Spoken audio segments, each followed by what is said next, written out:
കേരള സംയുക്ത ക്രൈസ്തവ മദ്യവർജന സമിതിയുടെ ധർമ്മരത്ന പുരസ്കാര സമർപ്പണ ചടങ്ങിനിടെയായിരുന്നു ചിരിയുടെ വലിയ തമ്പുരാന്റെ നർമ്മം ചാലിച്ച വാക്കുകൾ.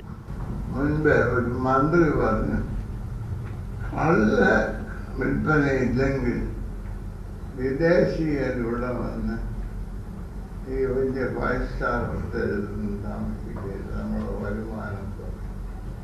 ഞാൻ അദ്ദേഹത്തോട് ചോദിച്ചു, കേരളത്തിൻ്റെ ആവശ്യം ഞാൻ കഞ്ഞി കുടിക്കുന്നതാണോ സായിപ്പ് കള്ളു കുടിക്കുന്നത്? തന്റെ സൗകര്യമല്ല, രാജ്യത്തിന്റെ നന്മയാണ് ഭരണാധികാരികൾ മുന്നിൽ കാണേണ്ടതെന്നും ക്രിസോസ്റ്റം മെത്രാപ്പോലീത്ത അഭിപ്രായപ്പെട്ടു. മദ്യത്തിന്റെ ലഭ്യത കുറയ്ക്കാതെ മദ്യത്തിന്റെ ഉപയോഗം തടയാനാകില്ലെന്ന് പുരസ്കാര സമർപ്പണം നടത്തിയ ചങ്ങനാശ്ശേരി അതിരൂപത ആർച്ച് ബിഷപ്പ് മാർ ജോസഫ് പൗവത്തിൽ പറഞ്ഞു.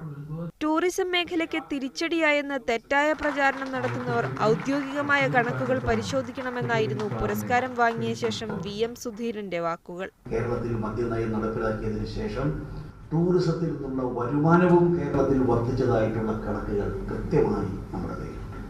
കുര്യാക്കോസ് മോർ സെവേറിയോസ് മെത്രാപ്പൊലീത്ത, bishop Jacob Murickan, reverend Thomas K. Oommen എന്നിവർ ചടങ്ങിൽ പങ്കെടുത്തു. മീഡിയ 1 കോട്ടയം.